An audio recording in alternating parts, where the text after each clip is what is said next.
Bismillahirrahmanirrahim. Alhamdulillahi Rabbil Alamin. Wabihi nasta'in ala umuri dunya wad din.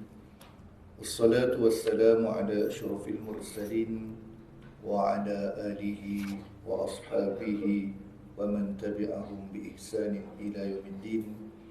Subhanaka la ilma lana illa ma 'allamtana innaka antal alimul hakim. ولا حول ولا قوة إلا بالله العلي العظيم.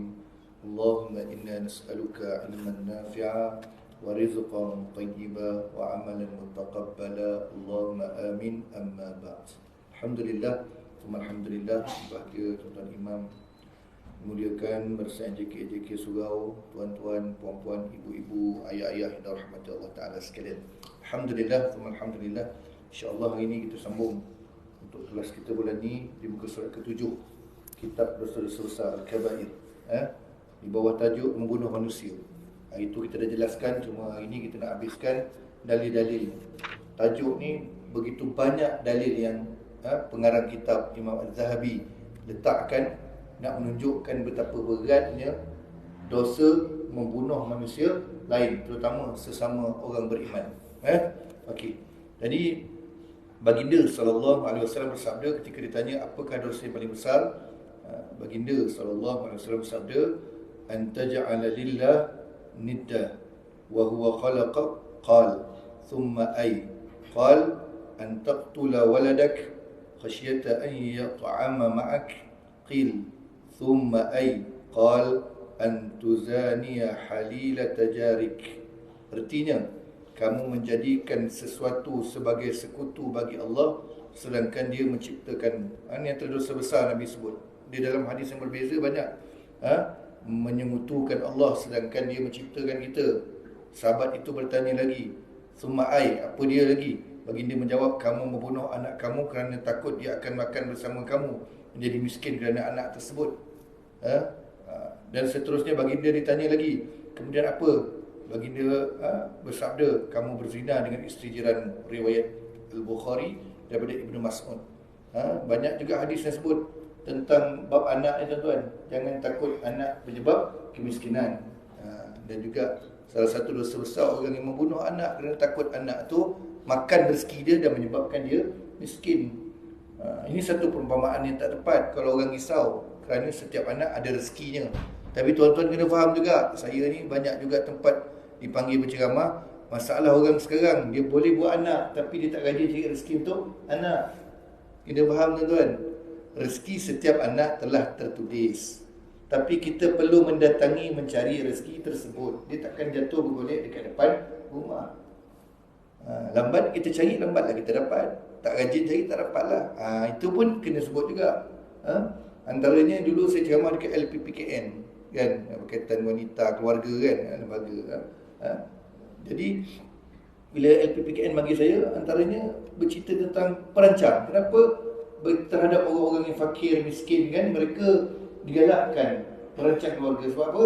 Kesian anak tu. Seorang bergayut, dalam perut ada lagi, kan, pendidikannya, makannya, keperluannya. Orang kita cukup sensitif sebut pasal ni tuan-tuan.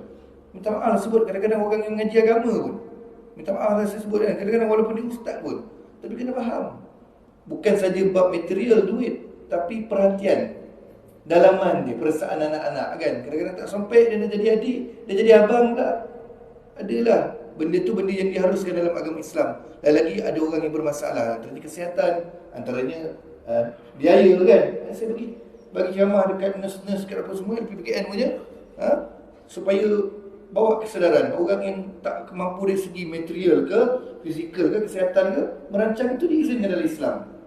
Asal bukan kerana dia tak nak anak tu, kerana anggap anak curi rezeki dia. Ini yang sebut, anak tu dibunuh, tergugurkan, kerana takut rezekinya tu mengganggu rezeki kita. Kalau dulu bunuh anak perempuan Arab Jahiliah, betul tak? Kerana takutkan bawa malu pada kita. Sedangkan zaman sekarang sama je, anak jantan pun boleh bawa malu pada kita. Bawa pergi merempit, bawa motor bapak, tali selipun, kan. Bapak bukan calon-calon orang, malu bapaknya. Sama dia tuan-tuan, tak ada beza lelaki ataupun perempuan. Itu di sisi agama kita, itu Arab Jahiliah. Dan baginda SAW bersabda lagi, izal taqal muslimani bisayfayhima Falqatilu wal maqtul finnar. Qil ya Rasulullah, hadha lil qatil fama balul maqtul? Qal innahu kana harisan ala qatli sahibi. Artinya apabila dua orang Muslim bertemu dengan menghunus pedang masing-masing bertujuan membunuh. Ini banyak tuan-tuan di Indonesia ni yang minta utang, bergaduh dengan yang memberi utang, contohnya kan, sampai seorang keluar parang, seorang keluar parang. Nabi sebut, bila ada dua orang Muslim, maknanya orang yang beragama Islam, dia angkat pedang untuk tujuan nak bunuh antara satu sama lain. Aku nak bunuh kau, dia pun nak bunuh yang ni juga, sama-sama nak berbunuh. Maka si pembunuh dan orang yang dibunuh berada dalam neraka, Nabi sebut. Kemudian ada orang yang bertanya kepada baginda sallallahu alaihi wasallam, wahai Rasulullah, neraka ini memang untuk si pembunuh? Ya, orang yang bunuh orang memang dosa besar lah. Tetapi kata sahabat tu, apa keadaan orang yang dibunuh apabila turut dimasukkan ke dalam neraka? Atau dalam kata lain, layak ke dia? Dia dah terbunuh, jadi mangsa, dia pula dimasuk dalam neraka. Apa Nabi jawab? Baginda menjawab, sesungguhnya dia orang yang dibunuh itu sangat berkeinginan untuk membunuh kawannya itu. Hadis riwayat Bukhari dan Muslim daripada Abu Bakrah.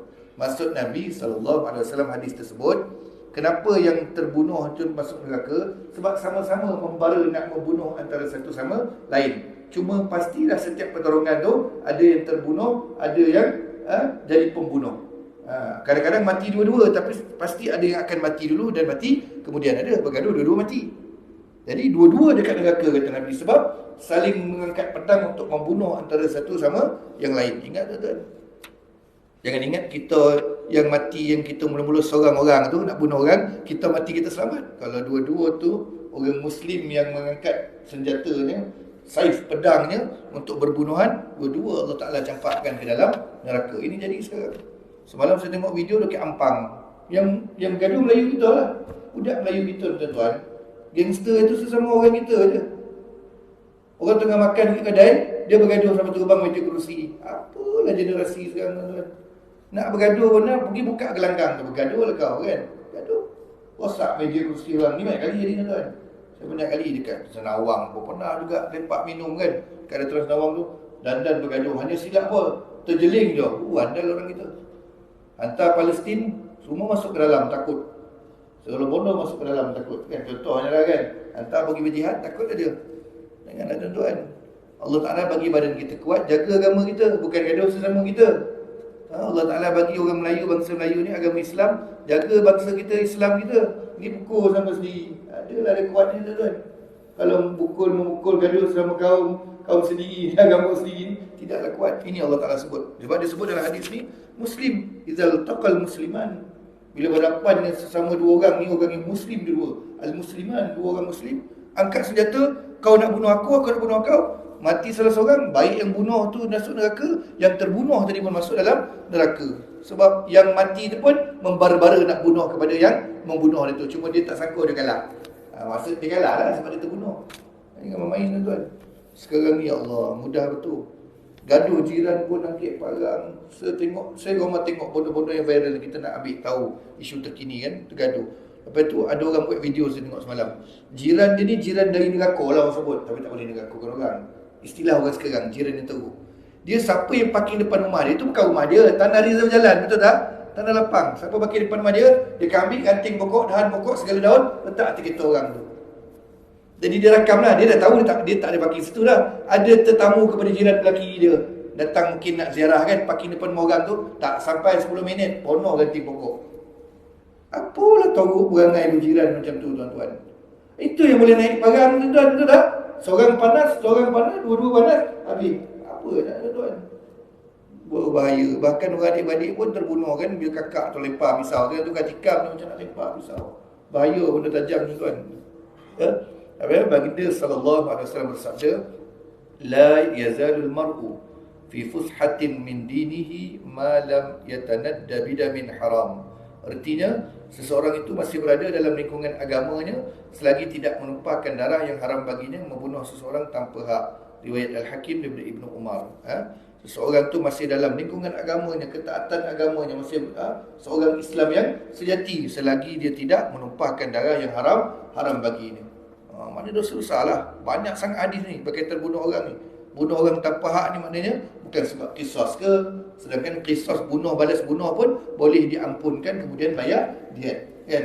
Boleh dimaafkan. Ini bunuh orang tanpa sebab, maka terkeluar daripada lingkungan agamanya, kan? Bukanlah termasuk golongan orang-orang yang beragama Islam. Maksudnya orang yang beragama Islam dengan nilai-nilai yang sepatutnya sebagai seorang agama Islam. Besarlah dosanya. Baginda bersabda, la tarji'u ba'di kuffara yadribu ba'dukum riqab ba'd. Artinya, janganlah kamu kembali menjadi kafir selepas kewafatanku. Yakni dengan apa? Dengan saling berbunuhan di antara kamu. Dosa besar yang boleh bawa kepada kekufuran dengan berbunuhan, membunuh orang tanpa hak. Dan Nabi sebut dalam hadis tadi pun maknanya jangan kembali kepada kekafiran ni. Maknanya orang dulu zaman jahiliah memang kerjanya bergaduh dan berperang dan berbunuh. Jangan kembali balik jaga macam tu. Orang sekarang jalan terakhir dia bunuh orang dengan bunuh diri. Betul tak? Tinggal nota terjun. Kalau dekat Seremban ni topik paling top lah. Cuma sejak kebelakangan ni kurang sebab dia dicantikkan, dipagarkan. Flat lobak. Betul tak tuan-tuan, bapa-bapa, ibu-ibu? Saya tahu walaupun saya membesar. Sebab saya pak saudara, arwah mak saudara duduk situ dulu, rumah dia jual lah. Dia meninggal lah, dia lelaki bini. Itu top tuan-tuan. Tapi bukan orang Seremban bunuh diri kat situ. Yang bunuh diri tu orang luar. Alamat Puchong, KL. Orang kata berantuan ni bukan. Tempat tu mudah akses. Nak naik senang, tak ada guard kan. Jadi pak saudara saya dulu kata berbu. Macam orang tunggu durian. Tahu dah orang bunuh diri. Tak ingat dah orang flat lobak tu dulu. Yang tersangkut dekat besi, nyangkut baju, terburai perut pada. Tapi sekarang kurang lah. Sekarang pun penuh lampu tuan-tuan. Meriah macam pasar malam situ dia kan. Dan macam taman tema ada lampu dia kan. Jadi bahkan zaman sekarang ni pun, sejak hari ni, orang yang menduka-citakan orang yang beragama Islam pun ramai yang ambil jalan bunuh diri. Walaupun kita tak tahu sebab dia. Ada orang kata halusinasi, kalau sakit jiwa ni dimaafkanlah, dia tidak sedar. Tapi kalau dia sedar, itu salah satu dosa yang besar, membunuh diri, mencabut nyawa. Banyak tuan-tuan, banyak budak-budak muda dah pandai telan racun. Telan racun, kalau mati tak apa adik. Tak mati tu masalahnya, terlantar. Racun ni habislah badan. Siapa nak jaga kau, beri kat kencing kau? Okey, jadi janganlah kembali kepada kekufuran. Nabi sebut tu, jangan kembali menjadi kafir, yakni dengan berbunuhan antara kamu.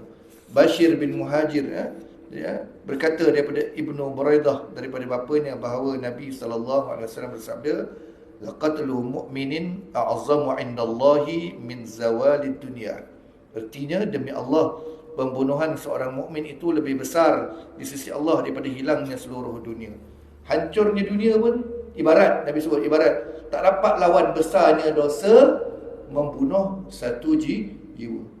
Hancurkan dunia ke, ambil bala benda bagai pun berdosa. Tapi membunuh satu jiwa ni, bunuh orang mukmin ni, orang beriman, mukmin ni beriman ni, maknanya dosanya lebih besar. Mana berat tuan? Nabi umpamakan dengan dunia pula. Hancurnya dunia. Kok kita hancurlah, kita takkan mampu tuan nak menghancurkan seluruh dunia ni. Tapi kalau kita mampu hancurkanlah, dosa tu pun tak terlawan dosa membunuh seorang mukmin. Macam saya sebut dulu, yang bendera hitam dulu tu kan, IS tu, dia bunuh sama Muslim tu tuan. Dia tak pergi serang Israel. Yang dia pergi serang negara yang ada orang Islam. Iraq, Syria kan dia pergi serang. Mana? Dia tu sendiri pun agenda orang kafir yang buat kan. Sebab tu jangan tuan. Berbunuhan sesama mukmin pun dosa besar. Riwayat An-Nasa'i daripada Abdullah bin Amr bin Al-As. Baginda SAW bersabda lagi, la yazalul mar'u fi fushatin min dinihi ma lam yusib daman harama. Artinya, seseorang itu masih berada dalam lingkungan agamanya selagi tidak menumpahkan darah yang haram baginya, membunuh seseorang tanpa hak. Sama macam tadi riwayat Al-Bukhari daripada Ibnu Umar. Hadis di atas riwayatkan dengan lafaz di sisi Al-Bukhari. Sayyidina Umar sangat keras tuan. Masa tawanan perang Badar, diikat selepas kita tentera Islam menang, diikat, dia dah diikat semua tawanan perang Badar. Rasulullah tanya nak buat apa? Tanya pada pendapat sahabat kan. Abu Bakar kata maafkan, kan? Maafkan ni kalangan saudara kau, orang Quraisy juga. Umar ni betul-betul tegas dia ada ayat masing-masing berdatang dengan ayat Quran lah.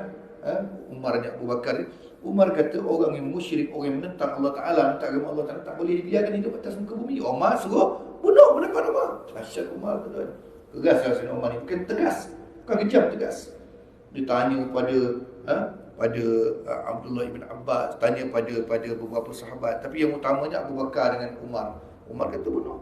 Lepas tu Sayyidina Umar ni, masa zaman dia jadi khalifah tuan-tuan, masa tu Rasulullah dah wafat lah, Umar jadi khalifah. Gubernur dekat Mesir, namanya Sayyidina Amru bin Al-As radhiyallahu anhu. Amru bin Al-As jadi gubernur.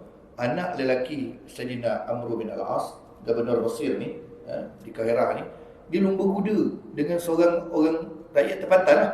Lumba kuda budak muda kan. Tiba-tiba kuda anak gubernur ni kalah. Yang menang orang lain ni, anak orang biasa ni. Dia pergi lempang ni budak tu. Lempang kuat kan. Tampar budak tu kuat. Maka bapak budak ni terus report kepada Sayyidina Umar. Tak main dah komplain pada Amr al-As. Takut bapak anti anak kan. Report Umar. Umar perintahkan. Tak pastilah saya Umar datang ke sana atau Umar perintahkan. Tak salah saya menghadap Sayyidina Umar. Saya Umar kata, Amr al-As ada, anak dia ada, orang budak lelaki tu bapak dia ada. Sekarang kau pergi lempang muka dia balik. Kisos lempang bala lempangan. Kau lempang. Gila dah lempang anak gubernur tu kan. Kau sekarang kau dah penjara tu kan. Lempang sebab dia lempang kau, itu hak kau. Umar punya tegas tuan. Sahabat ramai yang tegas. Antaranya Sayyidina Muaz bin Jabal. Siapa nama ada anak Muaz? Itu nama sahabat bagus, Sayyidina Muaz bin Jabal. Dia adalah gubernur yang dihantar ke negara Yaman. Sepupu saya nama Muaz. Bagus. Jangan kita malu nak letakkan nama anak-anak kita dengan nama sahabat, kan? Nama keluarga Nabi, nama-nama orang alim. Muaz bin Jabal, dia duduk atas kursi gubernur ni lah kan. Datanglah dia punya wakil dia punya memandang menteri dia, bawa orang murtad yang dah disuruh bertaubat tak nak. Faham tak? Dah bagi peluang tak nak. Hukum dia mancung lah. Kan? Pemerintah boleh mancung dia. Bunuh. Sayyidina Umar cakap, aku takkan, Sayyidina Muaz bin Jabal cakap, aku takkan bangun daripada kursi aku ni selagi kepala orang tu tak berpisah lagi badan. Dia takkan beranjak melainkan dah dijalankan apa yang sepatutnya. Beratlah tuan. Tegas orang sahabat-sahabat Rasulullah sallallahu alaihi wasallam dulu.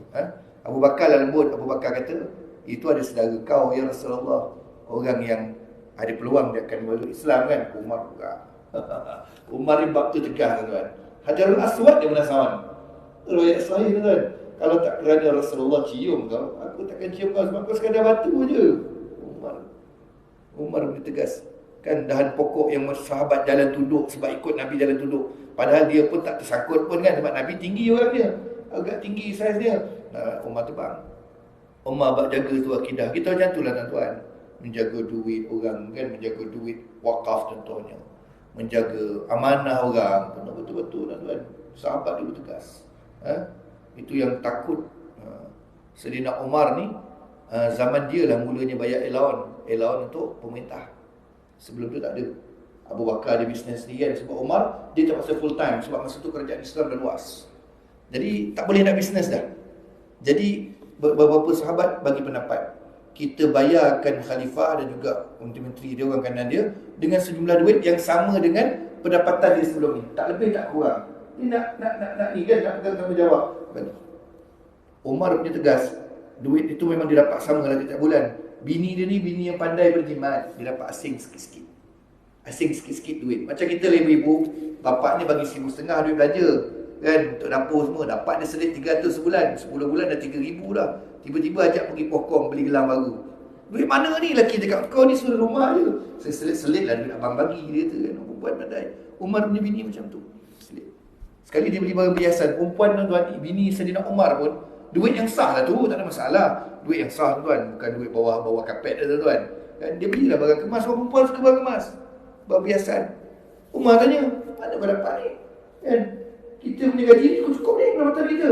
Aku dibayar, apa yang aku dapat dulu, aku selit-selitkan. Umar kata kalau macam ni maknanya kita dah ada lebih. Kita dah ada dapat lebih daripada keperluan kita lah. Kan sebelum ni masa dia banyak tu, sekarang ni macam dah kerja gubernur ni, dah kerja khalifah ni, ada lebih banyak, dia pulang lebih. Ambil bini dia bagian pulang. Mana allowance bulan depan kurang daripada yang sebelum ni. Sebab bini yang boleh selit, maknanya banyak lebih lah. Dahsyat tuan-tuan kan. Kita duit masjid pun orang rembat. La ilaha illallah. Duit anak yatim pun orang rembat tuan-tuan. Saya cakap lepas saya pernah jumpa. Tapi taklah kaya orang ni lah. Bahkan jatuh sakit dapat ambil duit anak yatim. Sebab yang ambil tu atuk nenek sendiri. Adalah saya pernah hadap kes yang ni lah kan. Tak sihat tuan-tuan, berakhir tak kursi roda. Orang yang buka persatuan ke yayasan ke, Ya, ROS izinkan ambil sebanyak maksimum 30% untuk kos operasi kan, operation cost. ROS benarkan itu termaktub dalam undang-undang, boleh. Kos operasi kan, mana-mana GO apa semua, boleh. Tapi 10% mana cukup dah kos operasi kan, gaji kerani, sewa bangunan, maksimum separuh lah 15%. Servis van, sewa pejabat. Tapi kebanyakan ada yang bagus, saya dah jumpa yang bagus. Tapi banyak, ramai yang tekan rapat ke dinding, ke lantai 30% tuan. Duit kutipan sumbangan kan, banyak kali saya sebut. Saya sebut umum lah. Kalau terasa tu, kau buat je macam tu lah. Kenapa marah tuan? Aku tak sebut nama apa-apa pun. Maksudnya tu tuan, RM100 dia boleh ambil RM30 maksimum duit sumbangan tu. Kita tak nak macam tu. Kawan-kawan saya ada juga buat NGO, dia orang ambil 5%. Buat audit luar lagi panggil, nak ketelusan kan, ambil 10% kan. Ini tak, CEO dia 20k. Elok ni, lagi banyak daripada dia mengajar daripada kuliah. Dan syok lah, syok dengan duit. Tapi duit tu apa tuan? Duit infak orang, betul tak? Di sisi undang-undang tu, undang manusia, ROS izinkan. Dari segi kita punya kesucian, kita ambil duit tu, amanah kutipan orang, salah lah. Kalau lah operation cost 10%, mana 20% untuk kau enjoy maksudnya. Dari kata lain tak? Itu yang Belfire, Alphard, tak Alphard tuan. Itu kerja. Buat tu full time. Melainkan ada orang. Tapi kawan-kawan saya ada yang orang, ini sumbangan untuk NGO, yang ni untuk ustaz, hadiah ustaz. Tak apalah tu ada, tapi takkan tiap bulan orang bagi kan. Melainkan memang ada orang tiap bulan nak bagi, sebab dia suka tengok orang tu buat kerja agama. Tapi kalau ambil 30%, saya pun tak setuju tuan.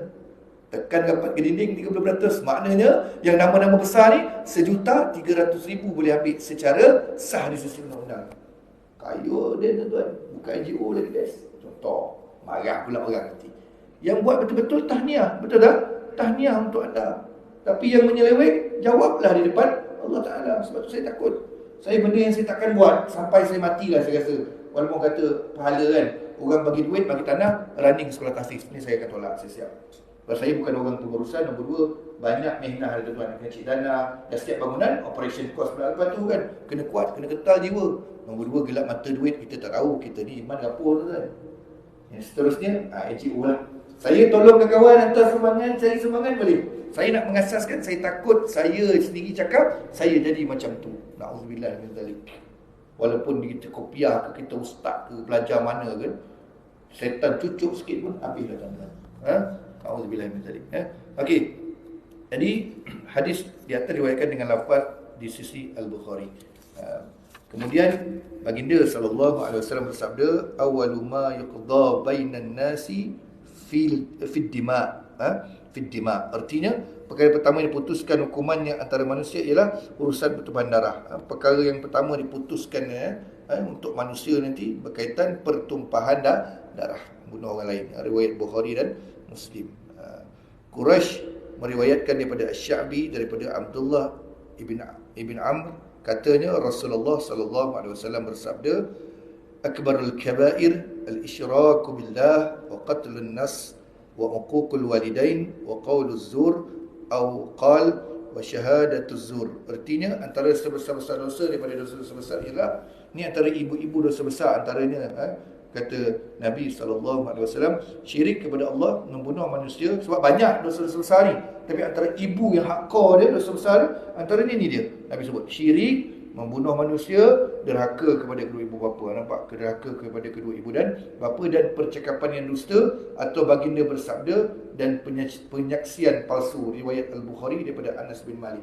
Termasuklah bersumpah palsu tuan-tuan. Zaman sekarang banyak orang bersumpah palsu. Dia buat salah, dia nak betulkan kesalahannya, dia sumpah palsu. Sumpah palsu ni kita berjanji bersumpah dengan Allah Ta'ala tuan, bukan dengan orang. Maknanya kita bersedia untuk dilaknat oleh Allah Ta'ala kalau kita tipu. Bahkan kalau langgar sumpah, ada kafarah sumpah, ada dendanya. Tapi orang sekarang kuat betul bersumpah. Tu Piramli sindir tu, sikit-sikit sumpah Piramli kan.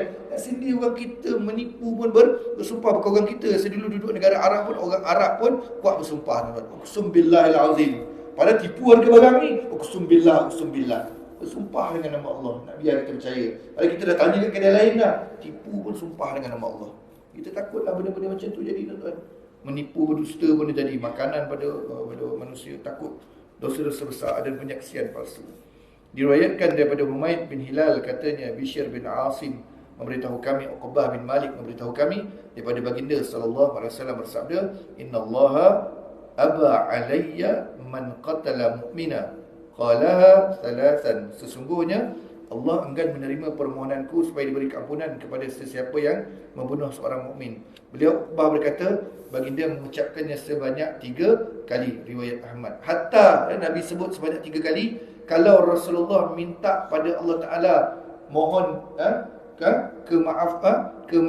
keampunan kepada orang yang bunuh mukmin yang lain, baginda bercakap, benda inilah Allah Ta'ala enggan nak bagi. Allah Ta'ala enggan, walaupun sampai Nabi sendiri yang minta ampunkan dosa orang yang bunuh sesama mukmin ni, Allah Ta'ala enggan, kata baginda sallallahu alaihi wasallam. Bunuh dengan sengaja ni 3 kali Nabi sebut. Qalaha thalathan. Hadis ini diriwayatkan melalui para perawi yang menepati syarat Muslim. Nabi sallallahu alaihi wasallam bersabda lagi, ma min nafsin tuqtalu zulma illa kana ala ibni Adam al-awwali kiflun min damiha li'annahu awwalu man sanna al-qatl. Artinya tidak ada seseorang yang dibunuh secara zalim melainkan tanggungan darahnya dipertanggungjawabkan ke atas anak pertama Nabi Adam AS, yakni Qabil yang membunuh Habil, kerana dialah manusia pertama yang memulakan pembunuhan di atas muka bumi. Muttafaqun alaih. Daripada Ibnu Mas'ud. Dipertanggungjawabkan manusia pertama yang bunuh manusia adalah Qabil bunuh Habil. Diriwayatkan daripada Ibnu Umar daripada Nabi sallallahu alaihi wasallam, baginda bersabda, man qatala mu'ahadan lam yarih raihatal jannah wa inna rihaha yujadu min masirati 40 aman. Artinya, sesiapa yang membunuh seorang kafir mu'ahad yang telah berjanji untuk taat kepada pemimpin Islam, walaupun dia kafir, dia dah buat janji taat setia pada pemimpin Islam, kafir mu'ahad ni, dia tidak akan menghidu bau syurga. Siapa yang bunuh kafir mu'ahad ni, dia akan tidak cium bau syurga, sedangkan baunya boleh dihidu sejauh jarak perjalanan 40 tahun. Dahsyat wangian syurga, tuan-tuan.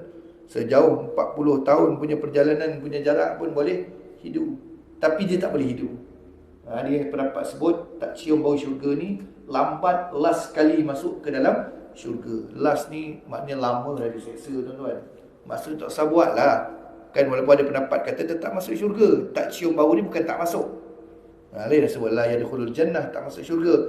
Tak cium bau syurga ni lambat ataupun akhir sekali, menurut sebagian pendapat, akhir sekali masuk ke dalam syurga. Dengan arti kata lain, kau kena seksa dalam neraka lama lah.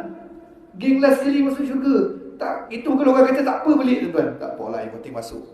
Ini bukannya boleh barang. Ini syurga neraka kan. Orang takut. Betullah banyak mana pendosa kita kena minta kita masuk syurga tanpa hisap. Sebabnya banyak. Nabi dah janjikan kuotanya banyak, insya-Allah. Nabi sebut kuota dia, setiap seorang daripada 70,000 orang boleh menarik 70,000 orang lagi. Asalnya Allah Ta'ala janjikan pada baginda sallallahu alaihi wasallam ada 70,000 orang yang akan masuk syurga tanpa hisap. Rasulullah rasa sikit 70k. Umat dia ramai. Ramai ni nak berebut dengan umat lain semua kan. Boleh minta tak tambahan lagi 70,000? Adab malunya Nabi kepada Allah Ta'ala, minta tambahan dia 70k. Mana nak 140,000? Bukan macam itulah hadisnya. Panjang perbahasannya. Kemudian Allah kata tak boleh. Tetapi aku berikan setiap seorang daripada 70,000 tu boleh menarik 70,000 orang lagi. Dan hadis yang terbentang banyaklah berkaitan boleh masuk syurga, jalan-jalan singkat atau bukan jalan singkat, jalan dipermudahkan masuk syurga tanpa hisap. Masuk syurga jalan singkat tak ada. Hatta pergi berperang dengan tak bayar hutang mati syahid pun tergantung syahid kau. Kan? Hatta ibu bapa terbiar tarik melempar-lempar ke rumah, pergi berjihad pun jihad tu tak terima. Ada orang ingat jalan pintas masuk ke syurga, buat dosa, pergi Syria, perang, pergi Palestin, perang, selesai. Sebab tu Islam bukan macam tu, tuan. Islam tak boleh guna logik akal. Sebab tu orang Palestin ni, mereka tak minta kita dah berjuang sana. Tak pernah orang Palestin minta kita berjuang, ibu-ibu, betul tak? Yang mereka minta doa pertama, betul tak? Kunut nazilah kau buat untuk kami. Okey. Dan dia bukannya, jangan tunggu bila ada serangan besar-besaran. Dia hari kena apa? Kena tindas. Bukan saja Syria, bahkan bukan saja Palestin, Syria, Mesir pun pemerintahan yang tak berapa bagus juga. Kemudian dia minta doa, kemudian minta kita biaya. Maksudnya apa? Kita bagi derma dekat pihak yang benar lah kan, yang menguruskan bagi dana. Yang ketiga, terangkan dekat orang kejahatan-kejahatan, kezaliman-kezaliman pihak Zionis. Tak pernah ada orang minta kita pergi menyelinap masuk, pergi kahwin orang sana tu. Tak ada, tuan-tuan. Sebab dia orang tu, seorang mati syahid, sekali lahir, budak kecil baru lahir, baby baru lahir, ramai yang lahir daripada yang syahid. Diorang ni memang subur. Memang Allah Ta'ala kurniakan, diorang ni anak ramai. Dekat sana tu orang tak cukup makan, kembar 2-3 ompet, dia besok tuan pergi search YouTube. Orang Malaysia je tak apa makan ni payah nak dapat kembar. Makan makanan tak basiat lah kita kan. Mamak je bagi potong semalam, teh tarik dia kan. Teh tarik roti canai. Umur 35 dah kucing mani. Macam mana nak kembar tuan-tuan? Kan kucing mani antara menyebabkan orang susah lah. Kan tuan-tuan faham lah, ibu-ibu ayah-ayah. Kan pokok, apa benda semua tu. Dari sana, tuan-tuan tengok, antara rekod-rekod kembar ni, Palestin. Menunjukkan Allah Ta'ala, satu pergi, kami gantikan dengan 5-10 orang. Syahid bapaknya, lahir anaknya kembar 3. Semua lelaki contohnya. Boleh tengok lah, zaman sekarang canggih. Lepas tu orang payah nak menipu zaman sekarang. Boleh tarik. Orang kita gaduh nak pergi Syria dulu, nak ikut IS yang bendera hitam kan, Islamic State tu, nak mati syahid. Itu bukan cara jalan mudah untuk masuk ke syurga. Masuk syurga memang kena menghadapi dunia yang penuh dengan perkara-perkara yang menyakitkan kita, dengan orangnya, ujiannya, mesti. Cuma ada Allah Ta'ala janjikan dalam hadis Nabi SAW, beberapa jalan yang mempercepatkan kita tak lama nak menanti masuk ke dalam syurga. Bukan dalam pintas mempercepatkan atau asbab menjadikan kita masuk syurga tanpa hisab. Jalan pintas tiada, tuan-tuan, kan? Mati syahid pun bukan jalan pintas. Banyak dia punya, orang kata macam isi orang lah, isi orang. Step-step untuk pergi berjihad, kemudian mati syahid. Hutang tak boleh. Disebut Nabi kalau lelaki, ada seorang lelaki datang jumpa dia nak pergi berjihad, mak ayah ada lagi tak? Ada mak ayah pergi jihad, mak ayah kau. Maknanya jaga mak ayah. Orang kita fikir, semangat video Palestin, nak mati syahid ke sana. Orang Palestin tak panggil kau datang lah. Kalau kena tangkap, sia-sia tuan-tuan. Kau ada penjara bawah tanah ke Israel kan, tak payahlah pergi sebelum masuk. Pergi nak ziarah, pergi ziarah. Umrah Palestin ada sekarang kan, bayar lebih sikit masuk. Bantu ekonomi orang Islam kat sana. Kita tak pakai pasport, kita pakai kertas keping. Pasport kita tak laku dekat negara haram Israel. Okey. Tuan-tuan, ibu-ibu, ayah-ayah rahmat Allah Ta'ala sekalian, bawah tu pula, muka surat 10 tu diriwayatkan daripada Abu Hurairah, daripada baginda Nabi SAW bersabda, ala man qatala nafsan mu'ahadatan laha zimmatullahi wa zimmatu rasulih faqad akhfara zimmatullahi wa la yurah raihatal jannah wa inna rihaha la yujadu min masirati 70 kharifa. Artinya, ketahuilah bahawa sesiapa yang membunuh seorang kafir mu'ahad, yang mendapat perlindungan daripada Allah dan Rasulnya, ini kafir yang mendapat perlindungan daripada Allah dan Rasulnya kerana menyatakan sumpah janji taat setia kepada pemimpin Islam, maka sesungguhnya dia telah membatalkan perlindungan Allah ke atasnya, serta tidak akan dapat menghidu bau syurga, sedangkan baunya boleh dihidu sejauh jarak perjalanan 40 musim buruh ataupun 40 tahun. Riwayat Tirmizi. Jadi ini boleh jadikan satu ilmu baru tuan-tuan bagi yang kita kali pertama dengar, bahawa sini bau syurga ni, wangiannya ni 40 tahun perjalanan, jarak perjalanan pun kita boleh bau. Kita ni baru 40 minit dah hilang bau dah. Minyak wangi pun boleh hilang bau dah kan. Yang tak hilang kan bau kontut, bau durian, potai tuan. Tinggal bau. Tapi ni bau 40 tahun. Tapi kita tak boleh bau orang yang membunuh, hatta itu kafir yang mu'ahad, yang menyatakan tak setia, apatah lagi membunuh orang yang beriman atau orang yang muslim, yang beragama Islam. At-Tirmizi menilai hadis ini sebagai sahih, diriwayatkan daripada Abu Hurairah daripada Nabi SAW, baginda bersabda, man a'ana ala qatli mu'minin bisyatri kalimah laqiyallaha maktubun baina ainaihi aisun min rahmatillah.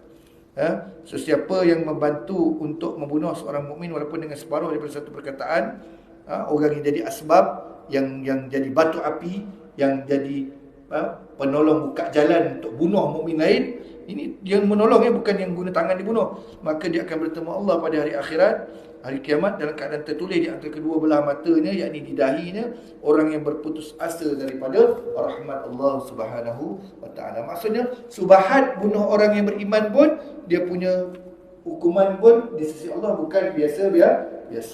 Dicabut rahmat Allah, ataupun tertulis di dahinya orang yang berputus asa daripada rahmat Allah. Ini terjadi tuan-tuan. Dia jadi rakan sebahat bunuh orang beriman. Melayu bunuh Melayu, cukup lah. Melayu memang orang beriman, orang Islam kan. Orang Melayu tolong colek, yang bunuh kawan dia. Orang yang tolong colek, yang tolong bagi maklumat, yang tolong itu ini, dia pun terlibat sekali dalam dosa besar membunuh orang. Dahsyatnya dosa besar membunuh orang ni ya. Okey. Hadis ini diriwayatkan oleh Imam Ahmad dan Ibnu Majah, namun terdapat kritikan pada sanadnya. Diriwayatkan daripada Muawiyah, katanya, aku telah mendengar Rasulullah sallallahu alaihi wasallam bersabda, kullu dzambin asallahu an yaghfirah illa ar-rajulu yamutu kafiran aw ar-rajulu yaqtulu mu'minan muta'ammida. Artinya mudah-mudahan Allah mengampunkan semua dosa. Itu kita kena minta Allah Ta'ala mudah-mudahan ampunkan dosa. Nabi pun begitu. Kecuali seorang lelaki yang mati sebagai kafir. Lahir Muslim mati kafir, tak masalah tuan. Orang Melayu memang lahirnya mesti Islam, IC biru kan. Tapi ramai yang murtad orang Melayu. Ramai yang fahaman liberal, sekularnya. Kita takut, na'udzubillah. Mati kafir memang tak terampun dosanya. Atau seorang lelaki, mana diletakkan sebaris dengan orang yang mati kafir ni. Nabi sebut, atau seorang lelaki yang membunuh seorang mukmin lain dengan muta'ammidan, dengan sengaja, maka sama juga dia tidak akan diampunkan oleh Allah Subhanahu wa taala. Mana beratlah diletakkan sebaris dengan dosa mati kafir. Seorang lelaki yang hidupnya lahir di Islam, ICBU Islam, hina Rasulullah, hina Allah Taala, mati kafir. Sama dosanya dengan orang yang bunuh orang beriman yang lain dengan sengaja, dia pun mati dalam keadaan tak diampunkan oleh Allah Subhanahu wa taala. Hadis riwayat An-Nasa'i. Tapi sikit tajuk baru, sebab saya study tajuk baru tadi seronok, sebab inilah zaman 2023 tapi orang kembali balik dengan benda ni. Apa dia tuan-tuan? Sihir. Sihir ni kalau tuan-tuan tengok dalam surah Al-Baqarah, ada dalam kitab ni pun dia ambil ayat tu juga, dipotong sekerat tu. Ayat dia bermula awal muka surat berlaki wattaba'u ma tatlus syayatin ala mulki Sulaiman. Ayat 102 surah Al-Baqarah, tuan-tuan bolehlah jadikan pendinding ataupun bacaan kalau ada gangguan-gangguan ni. Ini antara amalan saya lah, yang saya dapat daripada guru-guru saya. Antara salah satu, kalau Nabi sebut, Rasulullah sebut, rumah kalau kita baru masuk, kita tinggal di mana-mana rumah, habiskan bacaan keseluruhan surah Al-Baqarah, walaupun bukan sekali agung, bukan suransur, jangan tak pernah. Kerana itulah pendinding daripada ancaman yang nampak atau tidak nampak. Dan salah satu ayat dalam surah Al-Baqarah yang saya amalkan, dan alhamdulillah setakat ni boleh bagi kesan pendinding, nak mengelakkan, nak mengalau benda-benda yang tak nampak ni. Sebab saya tak boleh nampak, cuma orang yang diganggu tu alhamdulillah lega, kurang ataupun elok dia dengan izin Allah Ta'ala. Tuan-tuan, ayat ni 102 surah Al-Baqarah. Yang ni dia dah potong. Dia bermula wattaba'u, betul tak? Wattaba'u ma tatlus syayatin ala mulki Sulaiman. Baca sampai habis muka surat. Baca habis ayat 102 tu habis. Habiskan ayat 102. Sebab ayat tu memang syaitan dengar. Selain ayatul kursi lah, ni pengalaman saya, ayatul kursi tak jalan, baca ayat ni mengelupur dia. Kain yang gantung kat tingkap, angin tak ada, masa tu tak berangin, sekali terus pengsan orang yang dirasa tu, terus tertidur dengan izin Allah. Sebab ayat ni ceritakan tentang sihir, tentang syaitan, tentang jahat, benda-benda gaib yang jahat. Amalan, tuan-tuan ada guru ajar lain, amalkanlah juga. Dia masalah kalau pergi masjid surau ni, kita bagi amalan ni, dia tak setuju pula, guru dan ajar lain. Itu guna dengan main guru, simpanlah koleksi tu. Orang kita cukup sukalah bergaduh masalah tu. Sebab dia kata, kita sayang guru kita, kan kita hormat guru orang lain. Dan kita perlu berguru dengan ramai guru. Di mana-mana pergi, tuan-tuan, ambillah ilmu daripada orang yang berada di tempat tersebut. Macam saya tu, balik Kelantan seminggu tu, tak ada kuliah bulan depan, tuan-tuan, nak ganti tak ada pek, tak konon kat timing. Tuan-tuan, balik seminggu, bawa baby, perempuan tu, nenek tu. Balik sana ada juga kenalan ajak kuliah. Kita mau kuliah sikit-sikit. Tapi 2 hari terakhir sebelum balik, saya tak terima jemputan. Satu, saya nak pergi masjid kat sana, kat Macang tu, masjid daerah Macang tu. Dengar kuliah maghrib ustaz lain, kuliah subuh kan. Satu, kita nak bonding dengan bapak mentua. Nombor 2, dengan kuliah. Banyak ilmu saya dapat. Menunjukkan saya tak cerdik, tuan-tuan. Tapi yang kesiannya, kalau kita pergi jemaah maghrib, ada kuliah, kita lari balik. Onelah Cik Zul buat bahan duduk sesekali, tuan-tuan. Mana tahu malam tu terdetik hati nak duduk, ajal kita pula, betul tak? Ajal kita antara maghrib dengan isyak. Baik mati macam tu. Ini pergi dia lepak pada minum luar tu, sekejap tunggu azan isyak. Apa mana, tuan-tuan? Isyak kan pergilah ngetek kan. Atau dikojar nasi kat rumah tu. Tak lari nasi dikojar. Untuk orang yang perut tak tahan, sebelum pergi maghrib di masjid terserau, alas perut. Saya tentu. Saya akan makan coklat ke roti ke benda minyak kan. Kadang-kadang kita daripada luar, air minum tak minum sebab kita dah pakai tenaga. Janganlah bagi alasan perut lapar je panjang. Tengok Allahyarham Dr. Sabri tu, masyarakat dan muslim tu kan, meninggal tengah kuliah subuh sebab dia dah biasa buat benda tu. Sebab tu saya tak nak, mentang-mentang nak balik Kelantan bercuti, kuliah pun kau tak nak pergi kan. Tak boleh tuan. Malu kita dengan Allah Ta'ala. Saya malu. Sebab saya cakap saya tak buat. Saya malu. Saya tak nak masuk dalam golongan orang yang cakap tak buat. Walaupun kita ni kadang-kadang lemah juga. Cuba. Pertama, balik sana bukan seronok-seronok. Ada orang pergi kuliah, orang berhajat, kita pergi. Nombor dua, ingat kita pula perlu dikuliahkan. Duduk. Ngantuk-ngantuk lah. Baru kau tahu, selalu dengar kuliah orang. Sekali tu saya pergi subuh. Hari biasa, hari kerja, tak ada kuliah subuh. Ingatkan boleh balik awal. Baru nak balik, bapak mertua cakap, jom baca Quran. Sudah baca Quran pula subuh. Orang tutur pencen ke sana tuan-tuan, dia buat bacaan tadarus ni walaupun bukan bulan Ramadan, dia teruskan. Ini sebenarnya amalan yang Allah Ta'ala sangat-sangat nak kita buat. Kita bukan buat bulan Ramadan je. Lepas subuh dia buat bulatan. Tadarus lah macam bulan Ramadan. Cuma yang saya terkejut tadarus itu, walaupun baca semua keseluruhan tu standard lah kan. Ingatkan 2-3 orang baca. Semua kena baca. Termasuk saya ni kena baca. La ilaha illallah. Bila boleh balik, tak faham pun ni nak sarapan. Mereka bukan saja baca Quran, dia baca pengertian satu-satu ayat tu setiap seorang tu. Lepas baca satu muka, baca makna. Ambil masa banyak tuan. Tapi kena relax. Saya yang mengantuk. Mengantuk tunggu. Lepas tu dah habis, kakak boleh balik. Tutup Quran dah simpan. Belum lagi. Ambil satu ayat, i'rab ataupun keluarkan hukum tajwid. Baru balik. Lama tuan-tuan. Baru kau tahu kan, selalu kau boleh subuh, kau balik terus kan. Ni biasa lah tuan-tuan. Orang pencen dia banyak masa kan, tak ada kerja pergi kerja kan. Cuba buat benda tu. Sebab takut mati kita pagi. Dia kata, tinggalkanlah. Kita punya malas tu kan. Saya cuba duduk. Boleh saya balik rumah, saya tak balik rumah. Duduk dengan kuliah ustaz lain. Sikit lagi tuan-tuan. Kita ambil ni mukadimah yang ambil berkat. Dosa besar ketiga. Sihir. Hal ini disebabkan pengamal sihir sudah tentu menjadi kafir. Allah Ta'ala berfirman, A'udzu billahi minasyaitonir rajim walakinnash shayatin kafaru yu'allimunan nasa sihr. Artinya, akan tetapi puak-puak syaitan itulah yang kafir dengan amalan sihirnya, kerana mereka lah yang mengajar manusia ilmu sihir. Surah Al-Baqarah ayat yang ke-102. Kuat ayat ni tuan-tuan, memang kuat. Saya boleh cakap sebab ada banyak kali mengalami. Saya pernah orang kena rasuk, baca ayat kursi tak jalan, baca ayat ni, meraung dia sakit, ayat kursi tak meraung. Ayat ni meraung lagi kuat. Lepas tu dia pengsan, tu kain yang letak tutup diletak di tingkap, buh sekali. Bukan yang angin dia lama dia buh sekali. Pengsan. Betul bangun okey lah. Lepas tu rumah adik saya, anak buah kecil asyik malam-malam pukul 11.30 malam dia mula lah. Ada kawan tak nampak dia main. Kakak dia kata, budak kecil mana tim nipu. Kejap kakak ni belakang lansir, kejap kakak atas aircon. Dia lain macam tenaga dia kan. Baca benda tu, boleh tidur. Tapi kena buat selalu, tak boleh sekali. Saya tidur sama adik saya baca. Sebab saya tak boleh tengok. Saya bukan macam perawat yang mendakwa, dia boleh nampak. Kalau Betul, Alhamdulillah. Menipu dosa tuan, tengok. Orang yang menipu ni dosa besar kan? Boleh nampak tak? Saya tak boleh nampak. Cuma bulu roma naik tu adalah. Tu tak tipu lah, memang bulu roma naik kan. Baca. Boleh tidur nak puasa. Pukul 10 dah mengantuk dah. Tapi muka sedih lah, kawan tak ada malam-malam. Aku tak takut dengan mak-mak saya, takut nenek dia takut. Ada kawan dia kata. Ada kakak dia kata. Bila malam yang saya baca tu kakak tu tak ada, murah pun tidur awal. Kawan tak ada. Kau tak siap dah main penat-penat, malam tenaga lagi dahsyat. Mungkin budak kecil benda tu suka berkawan kan. Mak saya kata orang hantar, saya tak boleh kata sebab saya tak tahu. Hantar ke mungkin ada di situ lama, rumah setahun tak duduk. Wallahu alam, tapi memang ada benda lah. Memang ada benda. Hari keberapa saya baca tu, dia ceria tapi dia pergi kat rumah 2 tingkat, dia pergi kat tangga dia turun bawah tu. Kakak kat bawah dia kata, baca kat atas dia lagi bawah.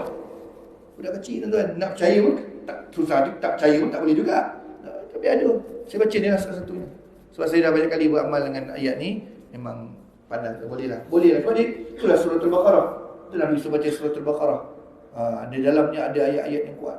Ini salah satunya. Ayat tentang sihir. Tapi tuan-tuan janganlah. Kakak ada kan. Kita yang tak nampak dia pula yang gurun ni. So, saya semakin syak dalam tu. So macam diperhati. Ini perasaan ni orang Melayu kan. Banyak tengok cerita hantu. Begitulah. Baca dia lagi. Saya tak boleh nampak tuan. Lepas tu saya kata, Rasulullah pun tak ada nak dakwa dia nampak. Bodoh setiap masa kan.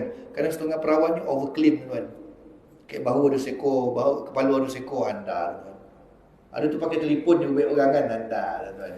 Benda tak mudah nak nampak tuan. Kalau dia bagi nampak bukan sebab handal. Ujian untuk kita tuan. Kita rasa kita hebat lah lepas tu kan. Sekali lagi insyaAllah tidak ada tujuan. Ini dalil kalau tuan-tuan nak tulis kat tepi tu, ini dalil menunjukkan sihir benda yang tak betul yang diajarkan oleh syaitan. Puak-puak syaitan yang kafir, puak-puak syaitan yang jahat, termasuklah manusia juga dari kalangan jin dan manusia ni, minal jinnati wan nas. Ya, bukan malaikat. Sebab ayat tu sebut malaikat Harut wa Marut tu ada kisah Israeliat, mana kisah yang orang Israel punya dongeng. Orang Israel sebut malaikat Harut dengan Marut ni adalah malaikat yang dilaknat oleh Allah Ta'ala kerana mereka ingkar pada Allah Ta'ala dan buat kejahatan dekat muka bumi. Maka mereka lah yang balai dendam ajarkan sihir, sedangkan dia bertentangan dengan sifat malaikat yang maksum ataupun tidak melakukan dosa. Malaikat dia ikut dia tak ada nafsu, dia tak erti nak melawan. Jangan terbaca lah kisah tu. Ada yang jahil pakai kisah tu. Dia pakai Israeliat ni, orang Israel punya kisah ni. Harut dan Marut ni malaikat yang ingkar pada Allah Ta'ala. Tak ada malaikat ingkar. Yang kita diomongkan masa kecil dulu, Iblis ni adalah malaikat yang ingkar. Dia bukan, dia adalah jin yang kuat. Dia punya keimanan sebelum ni, ibadahnya hebat. Dia bukan bangsa malaikat, dia diciptakan dari api. Okey. Cuma apa? Saya cerita sikit. Malaikat Harut dengan Marut ni, mengikut ulama-ulama tafsir, Harut dan Marut ni diturunkan kepada umat Babil, yakni Raja Namrud dulu punya dinasti lah, ke Babylon, Iraq antara pusat dia, untuk bagi tahu dekat orang Babylon. Masa tu orang Babylon tengah seronok, sihir jadi permainan hari-hari. Maknanya nak keluar api kat tangan ke, macam itulah dahsyatnya orang Babylon masa tu. Sebab dia orang amalkan sihir ni dibagi alasan apa? Ini Nabi Sulaiman punya ilmu, Nabi Sulaiman punya ajaran. Dia guna nama Nabi Sulaiman. Jadi Allah Ta'ala turunkan malaikat Harut dengan Marut untuk menerangkan pada mereka, buat demonstrasi sekali. Sihir ni bukannya mukjizat. Mukjizat dan sihir dua benda yang berbeza. Mukjizat, sihir benda yang dilarang. Jadi yang korang tengah amalkan ni adalah sihir yang terang-terang Allah Ta'ala larang, berdosa besar, jatuh kufur kalau buat. Jadi mereka tunjukkanlah, ini jadi. Ini bukan apa, ini tak hebat, ini sihir. Tapi lepas malaikat pergi, mereka tak anggap benda tu batil, mereka anggap benda tu kurniaan. Lagi dia amal lebih lagi. Faham tak? Malaikat terangkan dia benda ni salah. Dia tengok, mantap juga benda ni ya. Walaupun malaikat kata salah, dia tak terima sebagai teguran malaikat, tapi dia terima sebagai benda tu satu ilmu baru, kita amalkan. Dia amalkan. Maknanya Harut dan Marut ni ceritakan sihir, mujizat, dua benda berbeza. Yang kau tengah buat ni, contohnya aku boleh buat lebih lagi. Mereka tunjukkan contohnya, Pak, contoh, ini semua sihir, tipu mata je. Orang lain ambil pengajaran kan. Maksudnya malaikat dah terangkan jangan sihir lagi, tapi orang Babil, malaikat pergi lagi dia buat. Power ni sihir ni. Ini ilmu, dia guna nama Nabi Sulaiman. Itu malaikat Harut dengan Marut. Saya takut tuan-tuan terbaca versi yang tak betul ni. Israeliat ni, dia kata malaikat Harut dan Marut ni mengajar sihir pada manusia kerana mereka nak protes pada Allah Ta'ala. Maksudnya sebab Allah Ta'ala laknat, pecat mereka dari malaikat. Macam tu lah, pecat dari malaikat. Jangan tuan, tu riwayat yang batil. Jadi itulah dia. Allah Ta'ala berfirman tentang Harut dan Marut. Itu dia. Wa ma yu'allimani min ahadin hatta yaqula innama nahnu fitnatun fala takfur fayata'allamuna minhuma ma yufarriquna bihi bainal mar'i wa zawjihi wa ma hum bidarrina bihi min ahadin illa biidznillah wa yata'allamuna ma yadurruhum wa la yanfa'uhum وَلَقَدْ عَلِمُوا لَمَنِ اشْتَرَاهُ مَا لَهُ فِي الْآخِرَةِ مِنْ خَلَاقٍ. Sadaqallahul azim. Tapi nak baca ni, nak amal ni, ambil mula sampai habis ayat 102. Ini dipotong awal, dipotong hujung ni. Dia mula dengan wattaba'u, awal muka surat belaki. Saya bacakan makna ni, kemudian kita berhenti insya-Allah. Sedang mereka berdua tidak mengajar seorang pun melainkan setelah menasihatinya dengan berkata, malaikat Harut dan Marut bukan mengajar, tapi tunjukkan demonstrasi untuk mereka ingat benda tu tak betul, berhenti buat. Tapi orang Babil masa tu, mereka salah faham. Dia kata apa? Sesungguhnya kami ini hanyalah cubaan untuk menguji imanmu. Oleh itu janganlah engkau menjadi kafir dengan mempelajarinya, yakni sihir. Dalam pada itu ada juga orang-orang mempelajari daripada mereka berdua ilmu sihir yang boleh menceraikan antara seorang suami dengan isterinya, padahal mereka tidak akan sama sekali dapat memberi mudarat atau membahayakan seseorang pun dengan sihir itu, melainkan dengan izin Allah. Hebat mana ilmu sihir, itu semua di bawah ilmu Allah Ta'ala. Maka sihir yang berlaku pun tanpa izin Allah Ta'ala takkan berlaku. Maksudnya kalau berlaku bukan Allah Ta'ala zalim kat kita, tapi nak tunjukkan sihir itu wujud dan ujian untuk kita dekat atas dunia. Tuan-tuan ingat kena sihir dia dekat Tuhan tak sayang dia, Tuhan izinkan orang berjahat tak? Tuhan nak tunjukkan pada orang lain tapi melalui kita. Sihir itu wujud, kena beriman sihir itu wujud dan dosa besar, kufur mengamalkannya. Dan juga Allah Ta'ala nak uji kita, kuat tak ikatan kita dengan Allah Ta'ala, nak menerima ujian. Sebab sihir ni selalu bentuk penyakit, ujian. Sihir ni ada orang tak boleh mengandung, Jin tu ikat atau duduk dalam saluran benakan. Doktor scan tak nampak apa-apa, tapi saluran benakan tertutup. Itu kerja jin. Memisahkan suami isteri. Bainal mar'i wa zawji. Ini dalil ni. Maknanya sihir yang wujud sekarang ni, orang jumpa gambar apa semua, nak pisah suami isteri tu, dalam Quran sebut. Ini bukan jalan-jalan tuan, bukan yang mulut manusia. Allah Ta'ala sebut dah. Sihir nak pisahkan suami isteri ni 1000 tahun dulu wujud dah. Zaman Babylon dulu wujud dah. Tak pelik sekarang pakai kan.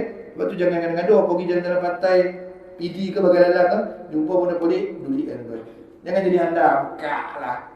Ini sihir pemisah ni, dia tolong gunting lah. Takut kita ni tak kuat kita punya shield kita, perisai tu. Dah tuan-tuan pula berbuih mulut kena kan. Jangan tangan tergetar mana besok usik barang orang. Usiknya, ambilnya. Lagi satu cincin kalau tinggal dekat tandas ke kan, dekat area. Cincin batu lelaki suka kan, baik perempuan pun. Satu, barang orang haram ambil kan. Nombor dua, kadang-kadang orang saja tinggalkan. Dia nak tinggalkan belaan dia. Tuan-tuan pakai, dah ada belah ngikor balik lah dah. Tuan-tuan berbulu hitam nak jual orang kan. Orang main. Orang ambil barang orang kadang-kadang tuan.